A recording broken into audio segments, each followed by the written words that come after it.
To create structure on your page, we use padding and margins, and this is available for all elements and containers like columns and rows. I'll select this text element, and from the options toolbar, you will see the settings over here. And if you select that, you have the option to go to the styling.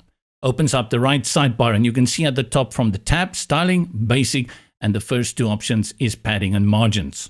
Let's focus on padding first, and you can see that it is linked. You can put it in pixels or in percentage.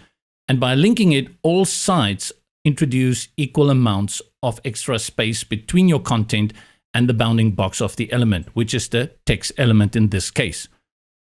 Of course, you can unlink it and then control each one independently and build out the structure that is needed for your design. Let's link it again, reduce it a little bit, and talk about margins. Now, margins relate all to the positioning on the page, usually between different elements on the page, but you can create nice effects like overlaps by using negative margins. When it comes to margins, we hardly ever link them. We use them individually. So in this case, in the top margin, if I want to apply more space between the text element and the bounding box of the column, I can just increase it. And you can see that we add this space here. It goes up to 100 pixels, but you can click in there and add more by typing in a value, which will easily give you the value that you want. On the other hand, if we drag it to the left, we're going to get negative margins. And this is often used to create overlap effects.